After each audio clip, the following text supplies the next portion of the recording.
The Microsoft Xbox was the newcomer that we got in the sixth generation, as even though we ended up losing Sega, Microsoft dipped their toes in the ring within the console race and brought out their kind of a behemoth of a system in the Xbox. And it was their, basically, my understanding of why they created the Xbox was that they felt some fear from the PlayStation dominating the living room space. And so I think that they were assuming that people weren't going to be playing on PCs or using PCs and all just because, the PlayStation brand was getting pretty popular. So Xbox wanted to have, something there, right, that they can sort of put into people's living rooms. And so what we got with the Xbox, though, was ultimately it was the second best selling system in the sixth generation, even though it severely lagged behind the PlayStation 2.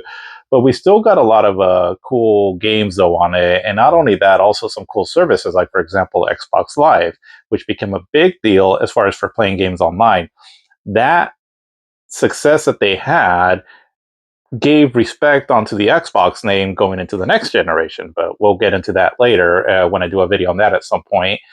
But ultimately, I think that again, the Xbox did enough good, right, to garner a lot of goodwill, and so I feel like in that sense, the Xbox was a success on that. I don't know necessarily like what their profit margins were with what they sold, but even then, Microsoft has all the money in the world, so I guess it doesn't really matter.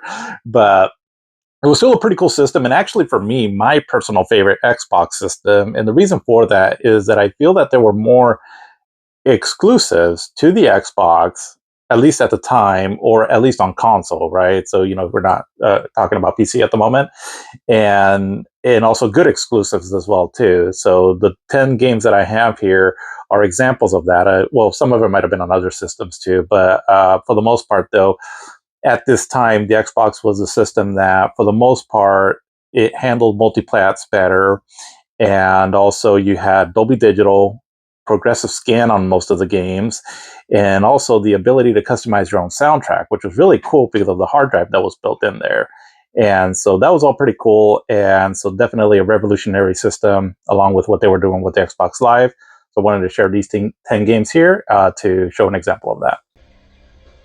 At my number 10, I have Kingdom Under Fire Crusaders. This game, I remember I purchased it. I don't know if I read too many reviews on it and all. It just because I screenshot and it looked pretty cool. But ultimately, what it is, I guess it's kind of like a strategy RPG a bit, but more streamlined strategy mechanics and more action RPG, I guess, where you can level up your characters and all. But for the most part, though, there's a lot of hack and slash. So it feels a little bit like those Dynasty Warrior games too, where you control only in this one you control a squad and you have an army, right? But you control mainly between three characters. And then you just go out into this battlefield and take on a bunch of enemies. It's a lot of fun. It gets really chaotic, and a big part of the fun of it too is the cool rock music that it has, which goes really well with the game, even though it's set in the medieval times. And really had a fun time with this one. Took me by surprise. It's an Xbox game that I don't feel gets a whole lot of eyes on anymore, but just it's really fun though.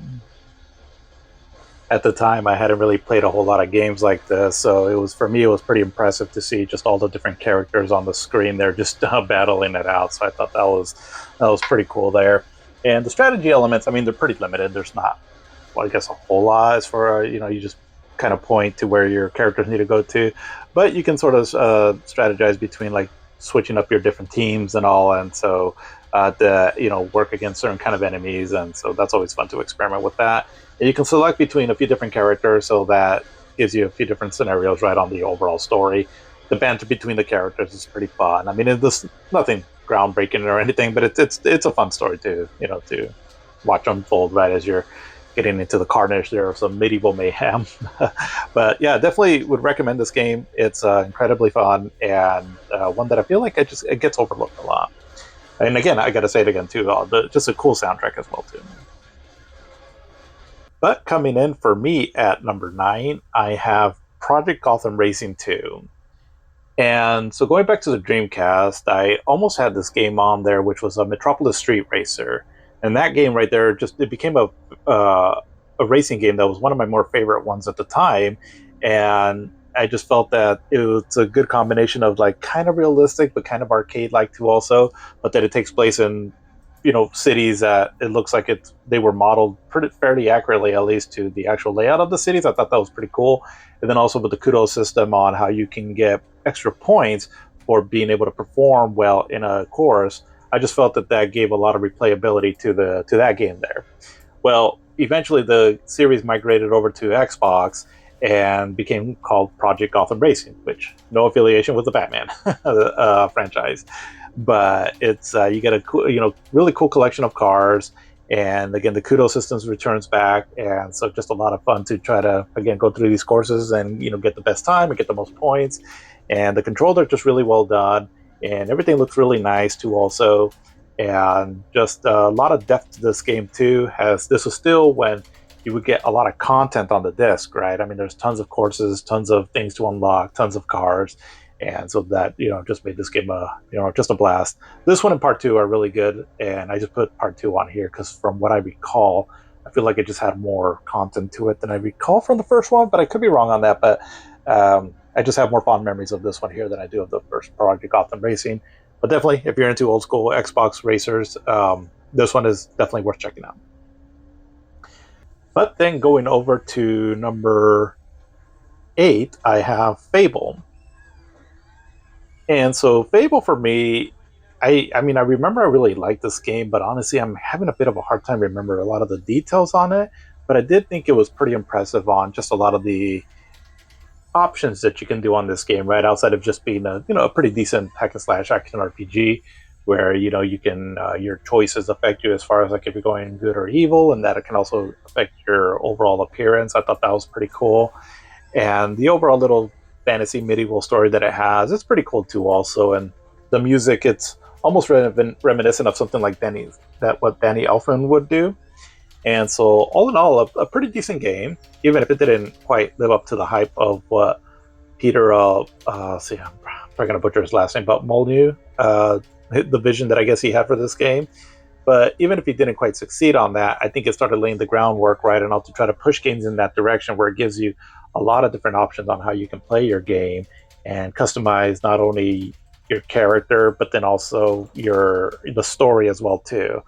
And so, I mean, you can like marry people in this, buy a house, things that seem a little maybe mundane, but but it strangely makes you feel immersed in this world, almost like a fantasy medieval Sims game, right? Just a little bit more streamlined in its sim gameplay options. But nevertheless, the game is charming and it's pretty cool, and definitely one of the more better adventure games on the Xbox, and was exclusive to the system outside of just on PC, and so was worth playing, right? If you were a fan of this. And there was a DLC that came out for it too, also called The Lost Chapters, I believe, which was one of the more first earlier DLC content that I can think of. I mean, I'm sure there was probably others, but um, I just remember I thought it was interesting, right? At the time, right? And I was like, oh, you get more options on this. Although I never did play that DLC though. But still, pretty good game. Let's see. But coming in at number 7, I have Jade Empire. And so Jade Empire, so the Xbox, for being more known as like the shooters and racing game and sports games, maybe kind of console, it had some decent adventure games, right? So we had Fable, and then also now this one too.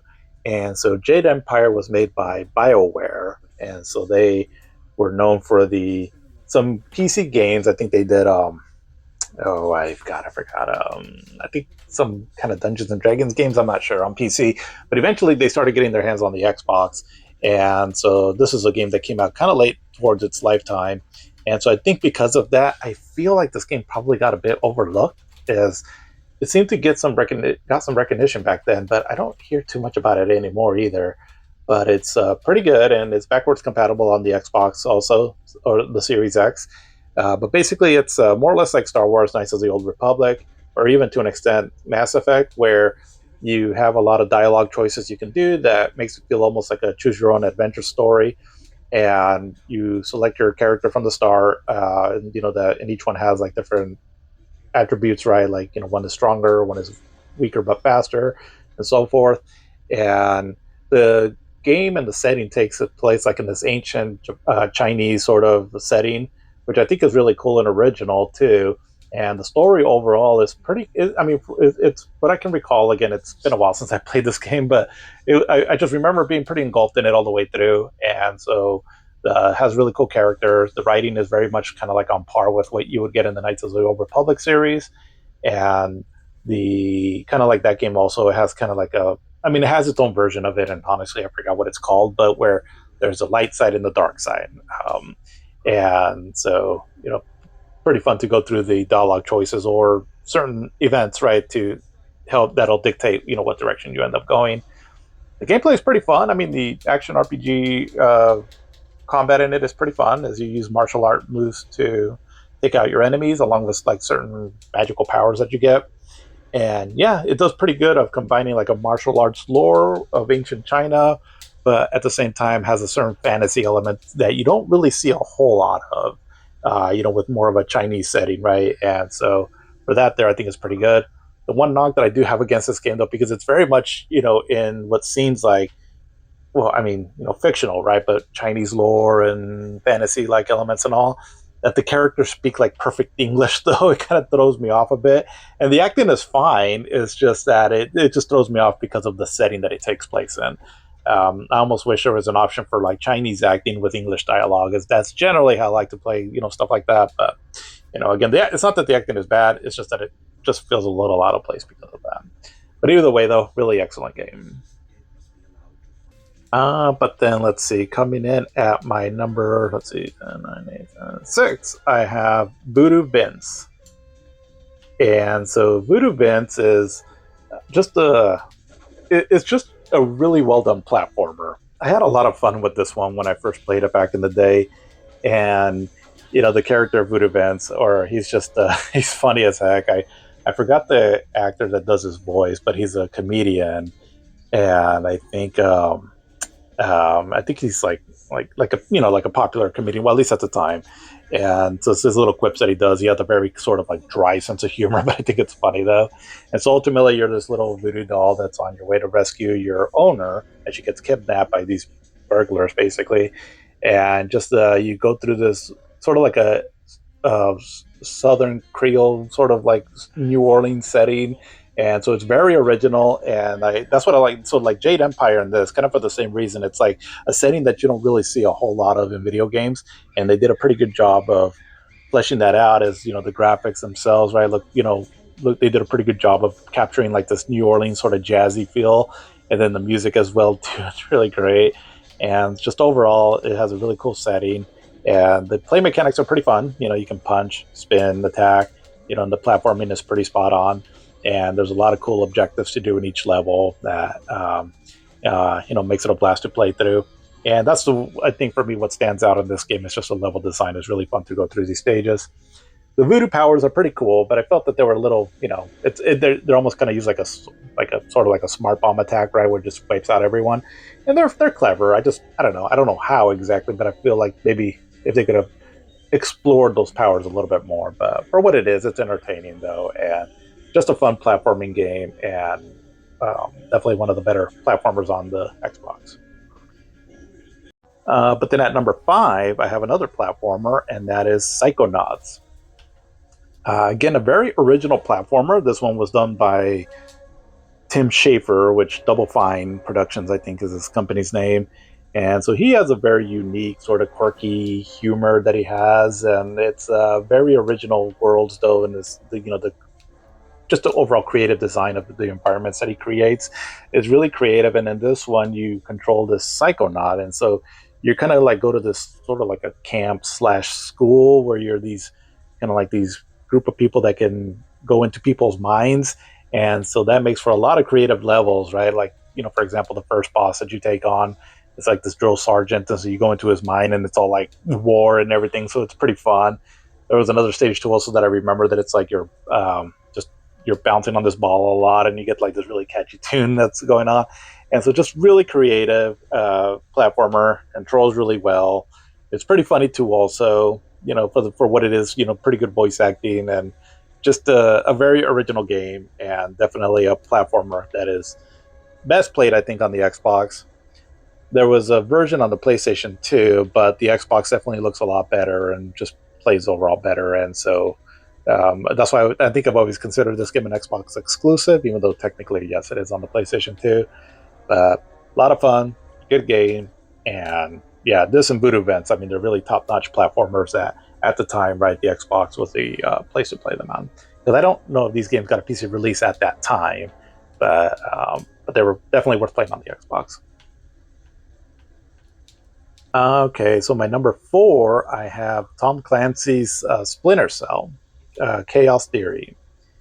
And so, really, the whole trilogy is excellent. So, Splinter Cell Pandora Tomorrow, and then Splinter Cell Chaos Theory.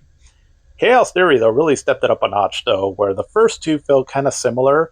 The first one is it's a bit difficult. I mean, I have a hard time with that game there, but it's still really good though. The second one, Pandora Tomorrow, it's really good. It kind of lessens the difficulty a bit, but it's still a really good stealth game. But Chaos Theory, it just expands on the gameplay set. Like I think this is the first one where you can like do like a stab attack against your enemy, and just the overall level design, the mission structure, everything about it just felt better, and the graphics were considerably improved as well. I mean, across the three games, the shadowing in these games were really impressive. Not only because of the way it looks, but also because of how you use it in the gameplay. As you know, it's a stealth game, right? So you're trying to stay in the shadows as much as possible, and so that's really cool on how they did that effect, along with the way you use your goggles, right, for night vision or heat vision. Also, that's a pretty cool effect on there. And yeah, Sam Fisher's back, right? Still voiced by the late great Michael Ironside, and just an amazing game, and definitely one of my favorite stealth games out there. The story, I mean, from what I can recall, it's like kind of like a typical you know, Tom Clancy novel, right? But still a lot of fun though. And even though I don't remember a whole lot of what happens in the story, I just remember having a fun time though playing the game, and that's what matters the most, right? Really wish these games would get some kind of a re-release again, but maybe keep more or less the same game, just maybe improve the frame rate and all. But either way, though, this is an excellent game, and definitely, if you only play one of these Splinter Cell games, I would, like the older ones, I would recommend this one here. I feel like it is more user friendly to get into, and you'll have a really fun time with it if you like stealth games. Let's see. Coming in at my number 3, though, I have Halo 2. And I mean, I know it's not my first or my favorite Xbox game. I know, sacrilege, right? But I do love this game. I absolutely love this game. It's just the games that are my top two. I just feel like they're like top tier in their respective genres. But as far as for like first person shooters go, now I'm not the biggest. I mean, I do enjoy first person shooters, but I'm mainly playing like just single player. But as far as first person shooters go, this is amongst one of my favorites. It takes pretty much everything that it did, that the first Halo did, with a really great AI, fun gunplay, cool expansive levels, cool enemies, cool setting, cool sci-fi lore and world and all that. Only expands on it more with just overall, better controls. That you can dual wield guns now. It's really fun. More varied levels, and just more epic in scope, I feel, right? And so really took what the first one did, just amplified it even more. Definitely one of the best first person shooters out there. Again, even though I have it on my number 3, again, don't, I mean, Halo 2 is absolutely legendary on this system. And not only because of its single player campaign, but it came out a little bit after Xbox Live had launched. And so I never got into all that, but what it did for Xbox Live, online gaming, just in general, was massive. And I feel that part of the reason why the Xbox 360 got hit the ground running a bit was because of Halo 2 and Xbox Live, the success that it had on it. And so people were really looking forward to the next big thing from Xbox, knowing that there's going to be a Halo 3 out, right? And that they're going to be able to play with their buddies on Xbox Live. All of that must have been really appealing for a lot of people. And so I feel like that's part of the reason why the Xbox 360 was originally really successful. But Halo 2, a legendary game, and definitely a must own on this system. But at my number 2, I have this game here. It's one of my favorite action games of all time, and that's Ninja Gaiden Black. Um, I absolutely love this game, and so starting with the first one that came out in 2004, which was just called Ninja Gaiden, and really love the control mechanics to it, the fast action, the really responsive controls, then obviously the cool ninja action and all the cool moves you can do and the powers you can get. All of that is just a lot of fun, and the cool levels that you can do, which has a little bit of Metroidvania to it, so it makes the levels really fun to explore. Cool bosses, cool music, and all that. But again, I keep coming back to that excellent, refined action gameplay that to me is just really spot on. That outside of a somewhat kind of janky camera, it's just some of the funnest, most responsive feeling action combat in any game ever that I've ever played. And to this day, for me, when it comes to that, it holds up incredibly well, and why I have it there as like one of my top action games of all time. I mean, it's pretty grand in scope as far as like all the cool action that you can do and all. The story, it's cool, but a little nonsensical, right? But it's just definitely, and it's gonna you're gonna have to kind of earn its respect though, right? Because it's a very difficult game. Yeah, but Ninja Gaiden Black though, the nice thing about it though is that it gives you some options to lower the difficulty on it. I remember back in the day, one of my greatest gaming accomplishments was beating the first Ninja Gaiden game on the Xbox. So that game was hella hard, and that one there, from what I can recall, I don't think you can lower the difficulty. And I remember I beat it back then, just on whatever the regular setting was. It took me a while, but I beat it. But now, I'm getting older and I'm not quite as good as these games. So I do like the option to lower down the difficulty some, even if I get to wear this cute little pink ribbon around my wrist, on Rio Hayabusa there. But just a fun action game, and just love the series. And I haven't played the part 3 or 4, the Ninja, the newer Ninja Gaiden games, but definitely this one still holds out as the best one though of the series of the newer versions, and an absolute must get on the Xbox here. And the Ninja Gaiden Black one, basically it added some new modes, and again the option to lower the difficulty over the previous one. So I would say if you're wanting to get the old school versions of for the Xbox originally, this would be the one again. But then at my number one though, I have Star Wars: Knights of the Old Republic. And this one here, when I got, one of the things that I got the Xbox for was what I thought what the system was going to be, and it kind of was that it was going to be a place where I can get a PC game experiences on a console. Because I've never really been much of a PC player. I mean, somewhat more recently, I have a Steam Deck and a ROG Ally, so I've been messing around with those. But generally, I'm not a PC player. But I've had some interest on playing like PC games though on my on a console. And so when they started announcing that this BioWare developer, which was known for making PC RPGs, was making this Star Wars RPG, that was catching my attention. And then when it came out, it was getting a lot of good reviews and all. And so and at the time I was still a pretty big Star Wars fan, so that all hooked me to try this game out. And it ended up being just one of my more favorite RPGs of all time. It's got great combat to it, great RPG mechanics as far as how you can customize your character, and all the choices that you can make. Kind of the same, like I said with Jade Empire, right? It makes it feel like almost like a choose your own story, but in a Star Wars universe. And so because of that, it gets the cool light side or dark side, which is obviously very iconic to any Star Wars story. And so all of that made it for just a really fun experience. And because of all the different choices you can do, and then go to light and dark, it definitely gives it some replayability value as well. And all the different worlds you can explore. A lot of them are very iconic Star Wars locations, or ones that fit very well in right with other Star Wars universe. And the other cool thing too, is because this game takes place like 4,000 years in the past from the Luke Skywalker saga. It gave, I feel like, the developers some room to kind of be able to be creative on how they're telling the story, right? Because for me personally, it's like I want to get out of the Skywalker saga. If they're going to do Star Wars again, like let's do something else. Like let's do what they did with the Knights of the Old Republic. I thought that was cool because it explores the galaxy more, right? Of Star Wars, which is absolutely massive. I just always wondered, why do we always stick in the Skywalker saga, right, for the movies more recently? But anyways, like I said, it's my favorite Star Wars story of all time. Really well done, good acting, and I mean, it's kind of already known amongst a lot of people, so I don't want to say too much, but just has one of the coolest like story moments ever in a video game that'll just leave you absolutely shocked. At least it did for me when I played it, and many other people. And so, if you don't know much about it, just go into it as blind as possible. It's just amazing what happens. and definitely put this game on another level right after that whole scenario. And then outside of just the overall game being amazing too. And the other cool thing too, also that it sounds really cool too, right? With all the lightsaber, sound effects and music, also that are feel like they're pulled right straight out of the movies. And so, yeah, for me personally, my favorite thing that has ever come out for Star Wars. But that's what I got here for the original Xbox. Let me know what your favorite games are, as I'm always curious to see what other people were playing on this system that maybe aren't the games that I listed, or if you have any thoughts on the games that I did list, I'll be curious to know what your thoughts are on them.